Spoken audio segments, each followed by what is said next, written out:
Jeta shpesh fshe gjëra që ne as nuk mund të imagjinojmë. Shumë njerëz kalojnë ditët e tyre duke menduar se e kuptojnë historinë e tyre, derisa kapituj të papritur dalin në sipërfaqe duke ndryshuar gjithçka. Një sekret i një nëne i varrosur për dekada do të zbulojë përfundimisht duke tronditur thelbin e realitetit të familjes së saj. Një histori dekadash në zhvillim që do të sfidonte gjithçka që ata mendonin se dinin. Përtej titujve sensacional të politikës dhe thashethemeve të famshëmve, ekziston një botë mbushur me histori njerëzore të pabesueshme.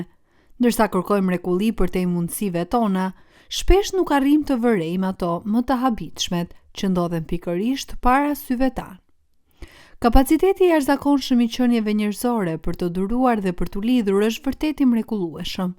Çdo ditë, histori të pabesueshme shpalosen anë mban botës, shumica e të cilave kalojnë pa u vënë re. Disa janë aq të thella, aq të ndërthurura, sa edhe rastësia apo lidhja më e vogël duket e pabesueshme. Kjo është një histori ndarjeje, fati dhe një lidhje që mbeti e pathyer kundër të gjitha gjasave. Në vitin 1939, një vajzë 15 vjeçare që jetonte në qytetin e vogël Pequa, Ohio, u përball me një vendim të pamundur. Shtatzën me binjak djem dhe duke u ndjerë mbi ngarkuar, ajo përballoi një zgjedhje zemërthyes që do të jetonte përmes dekadave. E paaft për t'u ofruar jetën që ajo besonte se fëmijët e saj meritonin, ajo zgjodhi t'i jepte përmirësim kur ata ishin vetëm 21 ditë. Binjakët u ndanë, secili u vendos me familje të ndryshme në Ohio.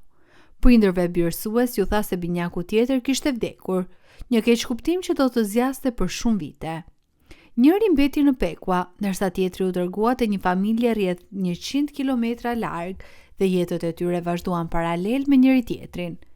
Të dy kishin pasur sukses në shkollë, kishin vazhduar arsimin e lartë, ishin martuar dhe kishin rritur familje, pa ditur kurrë për ekzistencën e tjetrit.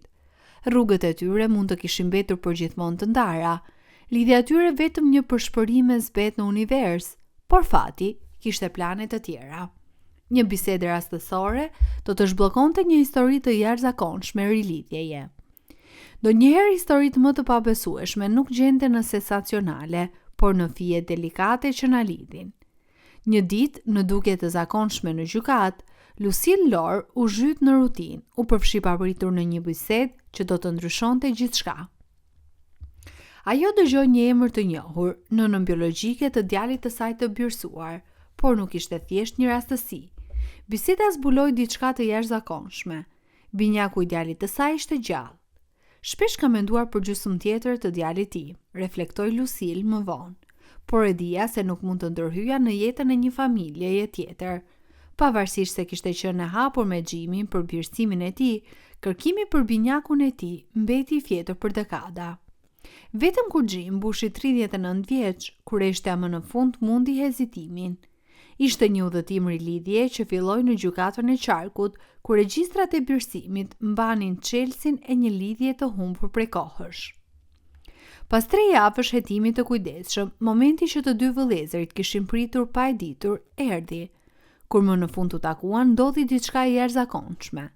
Nervozisi i Jimit u duk kur pa vëllain e tij, dukej më pak si takimi me një të huaj dhe më shumë si të shikoje në një pasqyrë të jetëve paralele. Lidhja e tyre sfidoi vitet e ndarjes duke marrëgjepsur shkencëtarët dhe median.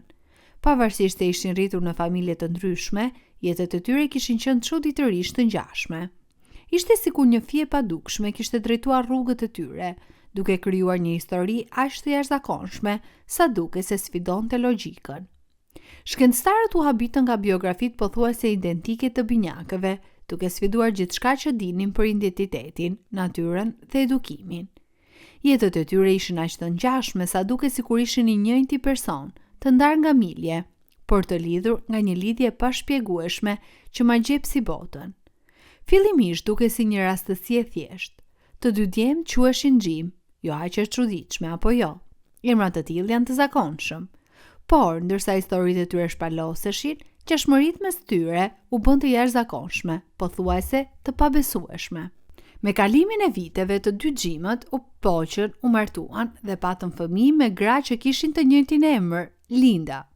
Martesat e tyre pan pjesën e tyre të trazirave, duke rezultuar në divorce rreth të njëjtës kohë.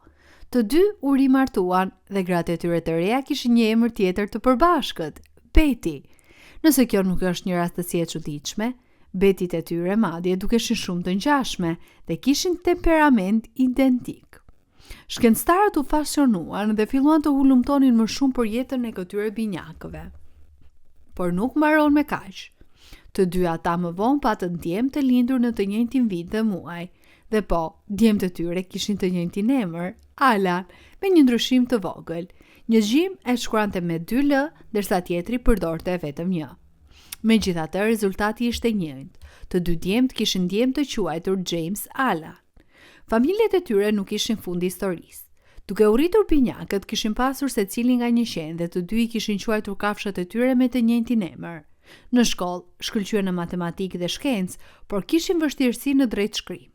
Si të rritur, jetët e tyre pasqyronin njëri tjetrin në detaje të habitshme. Preferonin të njëjtën birë, pinin të njëjtën markë cigaresh dhe kishin shije identike në ushqim.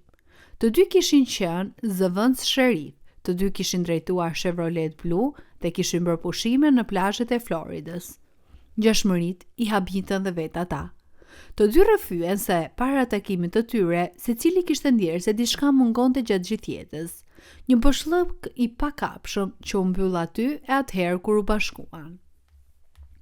Psikologu Thomas Bouchard studioi gjërësisht binjakët duke përpjekur të kuptonte lidhjen e tyre të pabesueshme.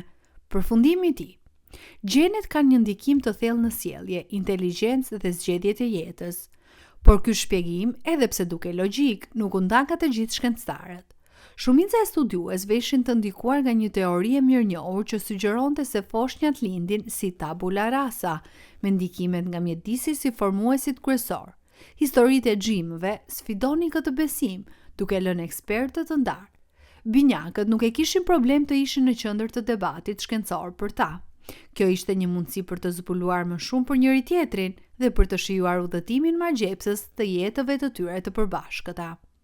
Binjakët nuk kaluan shumë kohë bashkë gjatë studimit nga shkencëtarët. Në vend të kësaj, ata ju nështruan një ser testesh mendore dhe fizike që vazhduan të habisin dhe hutonin studiuesit. Në provimet me shkrim, binjakët jepnin vazhdimisht të njëjtat përgjigje. Më çuditërisht, kur u kërkua të vizatonin, ata vizatonin figura të ngjashme. Duke pasur parasysh mira gjëra që një person mund të vizatojë, kjo ishte një rastësi e madhe. Surprizat nuk ndaluan këtu. Vëllezërve ju kërkua të shkruanin tregime bazuar në vizatimet e tyre. Çuditërisht, tregimet e tyre ishin pothuajse identike. Një shkencëtar vuri në dukje se duke sikur një person i vetë bërë të gjitha testet, jo dy. Për studiuesit, binjakët ishin si 2 versione të njëjtit person në trupa të ndryshëm. Misteret u shtuan kur shkencëtarët zbuluan edhe më shumë tipare të përbashkëta. Të dy kishin probleme shëndetësore të ngjashme, zakone të çuditshme të kafshimit të thonjve. Unë dhe vëlla im kemi shumë gjëra të përbashkëta, tha njëri prej xhimëve, por ka një ndryshim. Kemi zgjedhur modele flokësh të ndryshme. A është rastësia apo diçka më shumë? Historia e binjakëve xhim sfidon pikpamjet tona për gjenetikën dhe zhvillimin njerëzor. Apo nënvlerësojmë rolin e rëndësishëm që luajnë gjenet në formimin e jetëve tona, apo është kjo thjesht një anomali e rrallë, një rast në 1 milion? Edhe sot, shkencëtarët mbeten të ndarë. Disa e shohin si dëshmi të programit gjenetik, ndërsa të tjerë mbeten të pakonfirmuar. Disa argumentojnë se mjedisi ynë formon atë që ne bëhemi, por historia e binjakëve xhim na lë të pyesim nëse vërtet e fillojmë jetën si fletë të bardha, apo nëse shumë nga ajo që jemi është e shkruar në ADN-n tonë. Ajo që është vërtet prekse është mënyra se si u shpalos historia e tyre. Tani, gati 80 vjet më vonë, binjakët jetojnë pranë njëri tjetrit duke ndarë një lidhje që ka përcen kohën dhe distancën, duke mbushur boshllëkun që kishin ndjerë prej kohësh. Binjakët kanë kaluar kohë bashk, duke çmuar një lidhje që duke i pothuajse mbinatyrshme. Derisa komuniteti shkencor mund të mos e kuptoj kurrë plotësisht fenomenin e xhim dhe xhim, binjakët kanë gjetur paqe në jetët e përbashkëta që kanë ndërtuar. Me të vërtetë dua të di mendimet tuaja për këtë histori, kështu që ju lutem mos hezitoni t'i ndani ato në seksionin e komenteve. Nëse ju pëlqeu kjo video dhe e gjetët interesante, ju ftoj të abonojeni në kanalin ton për më shumë përmbajtje të ngjashme.